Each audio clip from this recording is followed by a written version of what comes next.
Hello everyone. Today we are reading second part of 3 question your English book Honeycomb. In my last video we read first part of this lesson. Let's read second part.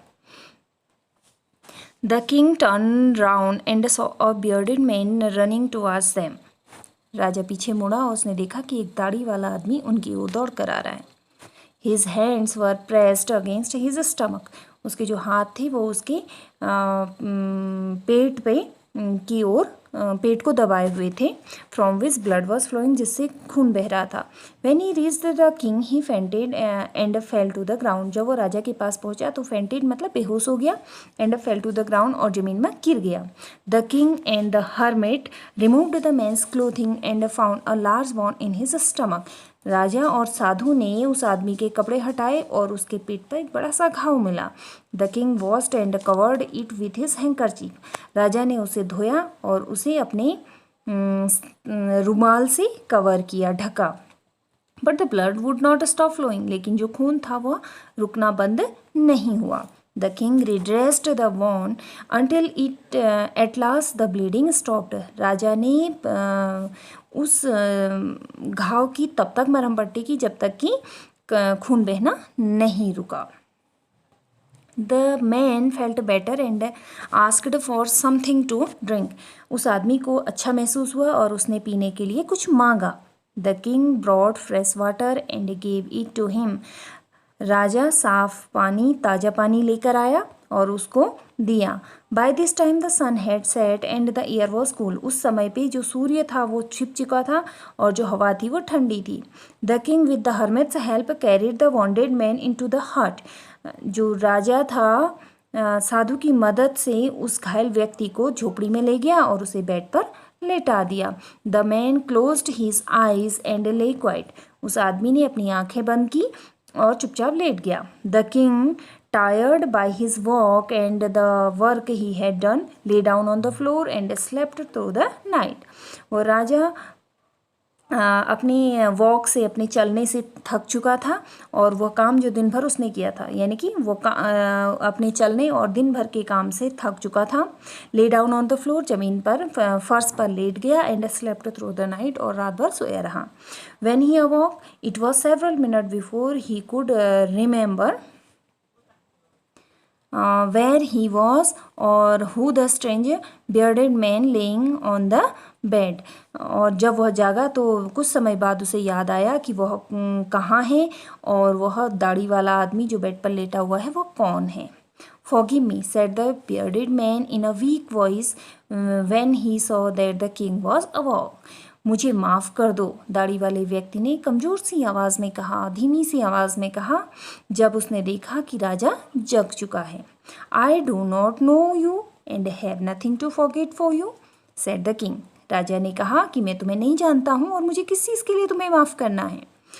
You do not know me, but I know you. I am that enemy of yours who show revenge on you because you put my brother to death and seized my property. I do not know, sorry, you do not know me. तुम मुझे नहीं जानते हो, but I know you, लेकिन मैं तुम्हें जानता हूँ. मैं तुम्हारा वह शत्रु हूँ, उन शत्रुओं में से है जो तुमसे बदला लेना चाहते हैं, क्योंकि तुमने मेरे भाई को मारा था और मेरी प्रॉपर्टी को सीज कर लिया था. सीज करना मतलब कब्जा कर लिया था. I knew you had gone alone to see that hermit. मुझे पता था कि तुम इस साधु से मिलने के लिए अकेले आए हुए हो. And I made up my mind to kill you on your way home. और मैंने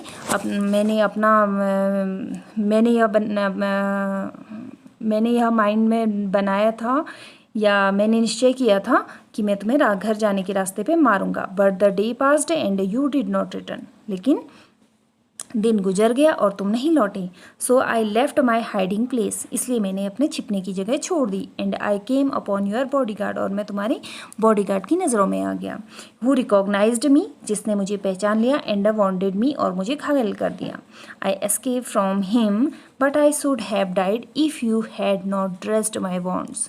मैं उससे भाग गया, लेकिन मैं मर जाता अगर तुम मेरे घाव में पट्टी नहीं करते. I wished to kill you. मैंने तुम्हें मारना चाहा. And you have saved my life, और तुमने मेरी जान बचाई। नाउ इफ़ आई लिव, अगर मैं जीता हूँ, I will serve you as your most faithful servant and will order my son to do the same, forgive me. तो वो क्या कहता है, मैंने तुम्हें मारने की कोशिश की पर तुमने मेरी लाइफ बचाई है, और अगर अब मैं जीता हूँ तो मैं तुम्हारे एक वफ़ादार नौकर की तरह सेवा करूँगा, और अपने सन मतलब अपने बेटों से भी ऐसा ही करने को कहूँगा। फॉरगिव मी, मुझे माफ़ कर दो। The king was very happy to have made peace with his enemy so easily. जो राजा था वो अपने शत्रु के साथ इतनी आसानी से शांति हो जाने से बहुत खुश था। And to have won him over as a friend, और उसे एक मित्र के रूप में पाकर खुश था। He not only forgave him but said he would send his servant and his own doctor to look after him. उसने उसे न केवल माफ़ किया बट उससे यह भी कहा कि वह उसके साथ अपने नौकर भेजेगा और अपना डॉक्टर भेजेगा जो उसकी देखभाल करेंगे, और उसने उसे प्रॉमिस भी किया कि वह उसकी प्रॉपर्टी भी वापस कर देगा। Leaving the wounded man the king went out of the hut and looked around for the hermit. उस घायल व्यक्ति को छोड़कर राजा झोपड़े से बाहर आया और साधु को ढूंढने लगा। Before going away he wished once more to get answers to his question. वहाँ से जाने से पहले वो एक बार फिर अपने प्रश्नों के उत्तर जानना चाहता था। The hermit was on his knee sowing seed in the beds that had been dug the day before. जो हर्मिट था, जो साधु था, वो अपने घुटनों के बल था और बीज बो रहा था। उन क्यारियों में बीज बो रहा था जो एक दिन पहले खोदी गई थी। The king went up to the hermit and said, for the last time I beg to you to answer my question wise man. राजा उसके पास में गया और कहा कि आखिरी बार मैं आपसे अपने प्रश्नों के उत्तर मांगता हूँ, बुद्धिमान व्यक्ति।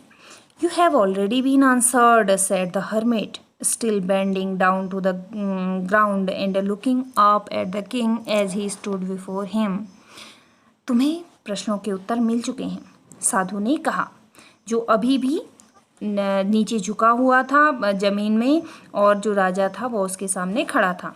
How have I been answered? मुझे आंसर कैसे मिले? What do you mean? तुम्हारा क्या तात्पर्य है? Do you not see? Replied the hermit, if you had not pitied my weakness yesterday and had not dug these beds for me, you would have gone away. You do not see, क्या तुमने नहीं देखा? Replied the hermit, hermit ने उत्तर दिया, अगर तुम मेरी कमजोरी पर दया नहीं करते और मेरे लिए इन क्यारियों को नहीं खोदते तो तुम चले गए होते। Then that man would have attacked you, और तब वह आदमी तुम पर अटैक करता। You would have wished you had stayed with me, लेकिन तुमने चाहा कि तुम मेरे साथ रहो। So the most important time was when you were digging the beds, इसलिए सबसे महत्वपूर्ण समय वह था जब तुम क्यारियाँ खोद रहे थे। And I was the most important man, और मैं सबसे महत्वपूर्ण व्यक्ति था। And to do me good was your most important business, और मेरे लिए या मेरी भलाई करना तुम्हारा सबसे महत्वपूर्ण कार्य था। Afterwards when the man ran to us, the most important time was when you were caring for him, because if you had not dressed his wound he would have died without having made peace with you. उसके बाद में जब वह आदमी हमारे पास दौड़ कर आया तो सबसे इम्पोर्टेंट समय वह था जब तुम उसकी देखभाल कर रहे थे, क्योंकि अगर तुम उसकी घावों में पट्टी नहीं करते तो वह बिना शांति के ही मर जाता। So he was the most important man, इसलिए वह सबसे महत्वपूर्ण व्यक्ति है। And what you did for him was your most important business, और जो तुमने उसके लिए किया वह तुम्हारा सबसे महत्वपूर्ण कार्य था। Remember then there is only one time that is important and that time is now. ये याद रखो कि एक ही समय है जो सबसे इम्पोर्टेंट है और वह समय है अभी का समय.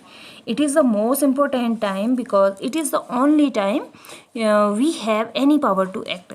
यह बहुत महत्वपूर्ण समय है क्योंकि यही वह समय है जब हमारे पास कोई भी काम करने की पावर होती है. The most necessary person is the person you are with a particular moment. और सबसे महत्वपूर्ण व्यक्ति जो है वो आप हैं जो उस पर्टिकुलर मोमेंट में होते हैं. For no one knows what will happen in the future. क्योंकि कोई नहीं जानता है कि फ्यूचर में क्या होगा. And whether we will meet any one else. और वेदर मतलब या फिर कोई दूसरा हमको उस समय मिलेगा. The most important business is to do that person good. और सबसे महत्वपूर्ण काम क्या है, किसी आदमी की भलाई करना. Because we were sent into this world for that purpose alone. क्योंकि हम इस संसार में इसी पर्पज़ से भेजे गए हैं. I hope you understand this story. Please do like if you understand. Have a nice day.